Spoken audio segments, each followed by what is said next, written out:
আচ্ছা, আপনার ডাইনিং টেবিলের ওপর রাখা ওই ছোট্ট লবণের পাত্রটার দিকে একটু তাকান তো। কি ভাবছেন? এ তো সামান্য লবণ, সস্তা আর সব জায়গায় পাওয়া যায়। কিন্তু কি হবে যদি আমি বলি এই সাদা দানাগুলো একসময় সোনার চেয়েও দামি ছিল? যদি বলি এই এক চিমটি লবণ দিয়েই বিশাল সব সাম্রাজ্য গড়ে উঠেছে, রক্তক্ষয়ী যুদ্ধ হয়েছে, এমনকি সৈন্যদের বেতনও দেয়া হতো এই লবণ দিয়েই? অবিশ্বাস্য লাগছে, তাই না? কিন্তু এটাই সত্যি। আমি রাসেল এসারকে, আর আপনারা দেখছেন 1 মিনিট বাংলাদেশ। চলুন আজ ডুব দেওয়া যাক আমাদের সভ্যতার এক গোপন চালিকা শক্তির অবিশ্বাস্য ইতিহাসে। তো চলুন একটা টাইম ট্রাভেল করা যাক।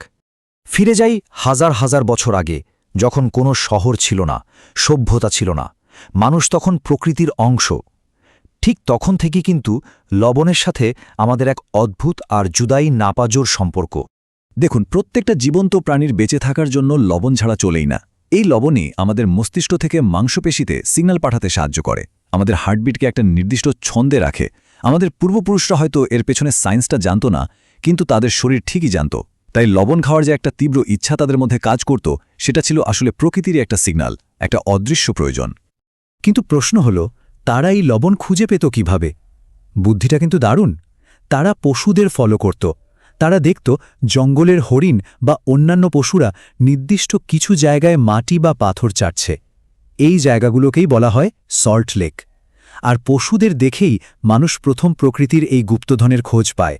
আর লবণ খুঁজে পাওয়ার পরেই যা ঘটল, সেটা ছিল একটা বিপ্লব। মানুষ আবিষ্কার করল লবণ শুধু খাবারের স্বাদই বাড়ায় না, এটা খাবারকে পৌঁছে যাওয়ার হাত থেকেও বাঁচায়। কিভাবে? লবণ আসলে মাংস বা মাছ থেকে সব পানি শুষে নেয়, ফলে ব্যাকটেরিয়া জন্মাতেই পারে না। একবার ভাবুন তো, লবণ ছিল আসলে পৃথিবীর প্রথম রেফ্রিজারেটর, যা মানুষকে শিখিয়েছিল ভবিষ্যতের জন্য খাবার জমিয়ে রাখতে। এই আবিষ্কারটা যে কতটা গুরুত্বপূর্ণ ছিল তার একটা উদাহরণ দেই। প্রাচীন মিশরে হাজার হাজার শ্রমিক মিলে যে বিশাল বিশাল পিরামিড তৈরি করেছিল, তাদের দিনের পর দিন খাবার জোগানো হতো নীল নদের নোনা মাছ দিয়ে। লবণ না থাকলে এত বড় একটা প্রজেক্ট হয়তো কখনোই সম্ভব হতো না। আর যখনই কোনো জিনিসের এত ডিমান্ড থাকে, তখন কি হয়? ঠিক ধরেছেন, পাওয়ার গেম শুরু হয়ে যায়। লবণ শুধু খাবারই বাঁচায়নি, এটি রীতিমতো সাম্রাজ্য তৈরি করেছে। আচ্ছা, একটা মজার ফ্যাক্ট বলি। আমরা যে স্যালারি বা বেতন শব্দটা ব্যবহার করি, এটা কোথা থেকে এসেছে জানেন? রোমান সৈন্যদেরকে তাদের কাজের বিনিময়ে অনেক সময় সরাসরি লবণ দেয়া হতো, কিংবা লবণ কেনার জন্য একটা বিশেষ ভাতা দেওয়া হতো, আর এটাকে বলা হতো স্যালারিয়াম। আমাদের আজকের স্যালারি শব্দটা কিন্তু ওই স্যালারিয়াম থেকেই এসেছে। দারুণ না ব্যাপারটা? শুধু তাই নয়, ওয়ার্থ ইজ সল্ট বলে একটা প্রবাদও চালু হয়ে গিয়েছিল। কোনো সৈন্য যদি কাজে ফাঁকি দিত বা অলস হতো, তখন বলা হতো সে তার লবণের যোগ্য নয়। ভাবুন একবার, লবণ এতটাই মূল্যবান ছিল যে মানুষের যোগ্যতা মাপার একটা মাপকাঠি হয়ে দাঁড়িয়েছিল। রোমানরা লবণের ব্যবসার জন্য ভায়া স্যালারিয়া বা সল্ট রোড নামে আস্ত একটা রাস্তায় বানিয়ে ফেলেছিল, যেটা ছিল তাদের পুরো সাম্রাজ্যের লাইফলাইন। অন্যদিকে সেই সময় চীনেও কিন্তু একই ঘটনা। সেখানকার সম্রাটরা লবণের ব্যবসা পুরোপুরি নিজেদের নিয়ন্ত্রণে রেখেছিল, আর সেই টাকা দিয়েই তৈরি হয়েছিল চীনের মহাপ্রাচীর, আর চলত তাদের বিশাল সেনাবাহিনী। লবণ ছিল তখন অর্থনীতির আসল ইঞ্জিন। কিন্তু গল্পের সবসময় একটা অন্য পিঠও থাকে, তাই না? যে জিনিস শক্তি যোগায় সে জিনিসটা কেড়ে নেওয়ার চেষ্টাও হয়। ইতিহাসে লবণ শুধু সাম্রাজ্যে গড়েনি, এটা একসময় সাধারণ মানুষের ওপর অত্যাচারের প্রতীক হয়ে উঠেছিল, আর স্বাধীনতার এক শক্তিশালী অস্ত্র হিসেবেও কাজ করেছে। যেমন ধরুন, ফ্রান্সে গ্যাবেল নামে একটা ভয়ঙ্কর লবণ কর ছিল, যা সাধারণ মানুষের জীবনকে দুর্বিষহ করে তুলেছিল। আর এটাই ছিল ফরাসি বিপ্লবের অন্যতম একটা কারণ। আবার তারও অনেক বছর পর ১৯৩০ সালে ভারতে ব্রিটিশদের চাপিয়ে দেয়া অন্যায্য লবণায়নের বিরুদ্ধে মহাত্মা গান্ধী প্রায় ২৪০ মাইল হেঁটে ডান্ডি মার্চ বা লবণ সত্যাগ্রহ আন্দোলন করেছিলেন।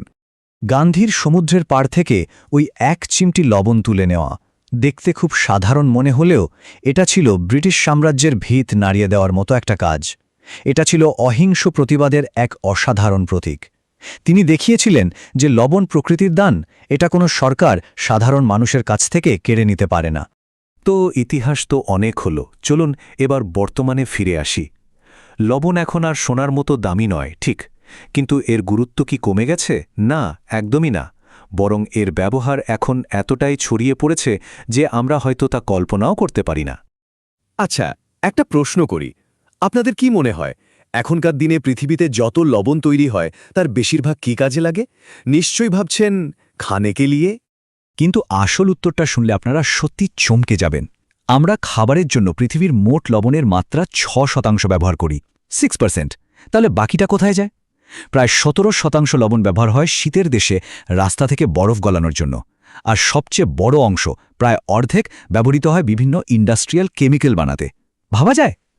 এই যে আমরা প্রতিদিন কাঁচ, কাগজ, সাবান, প্লাস্টিক, এমনকি আমাদের জীবন বাঁচানো ওষুধ ব্যবহার করি, এর সবকিছু তৈরির কোনো না কোনো ধাপে লবণ লাগবেই। লবণ হল আধুনিক পৃথিবীর এক সাইলেন্ট ওয়ার্কার, যাকে আমরা দেখি না, কিন্তু সে ঠিকই আমাদের জন্য প্রতিদিন কাজ করে যাচ্ছে। আর এখানেই কিন্তু গল্প শেষ না। 1920-এর দশকে বিজ্ঞানীরা এক যুগান্তকারী আবিষ্কার করেন। তারা লবণের সাথে আয়োডিন মিশিয়ে গলগণ্ডের মতো মারাত্মক রোগ প্রতিরোধ করতে সক্ষম হন। এই একটা ছোট্ট পদক্ষেপ জনস্বাস্থ্যের ইতিহাসে একটা বিপ্লব নিয়ে আসে। লবণ তখন শুধু খনিজ নয়, হয়ে ওঠে স্বাস্থ্যের বাহক। তো বুঝতেই পারছেন, এক চিমটি সাধারণ লবণের পেছনে আসলে লুকিয়ে আছে হাজার হাজার বছরের মানব সভ্যতার এক অসাধারণ গল্প। সেই প্রাচীন মানুষ যারা পশুদের পিছু নিয়ে লবণ খুঁজেছিল, সেই রোমান সৈন্য যারা লবণ দিয়ে তাদের বেতন পেত, বা সেই ভারতীয় বিপ্লবী যারা এক চিমটে লবণের জন্য স্বাধীনতার ডাক দিয়েছিল, তাদের সবার সাথে আমরা আজকের দিনে এই এক চিমটে লবণের মাধ্যমেই জুড়ে আছি। এই অসাধারণ জার্নিটা যদি আপনাদের ভালো লেগে থাকে, তাহলে আর দেরি কেন? এখনই 1 মিনিট বাংলাদেশ চ্যানেলটি সাবস্ক্রাইব করে আমাদের পরিবারের অংশ হয়ে যান। আর ভিডিওটা অবশ্যই লাইক করবেন। কমেন্টে আমাদের জানান লবণের কোন ইতিহাসটা আপনাকে সবচেয়ে বেশি অবাক করেছে। পরের বার যখন লবণের পাত্রটি হাতে নেবেন, তখন শুধু একটা মশলার দিকে তাকাবেন না, আপনি আসলে ইতিহাসের একজন নীরব সাক্ষীর দিকে তাকাচ্ছেন। এমন এক জিনিস যা আমাদের পৃথিবীকে আজকের এই অবস্থানে নিয়ে এসেছে।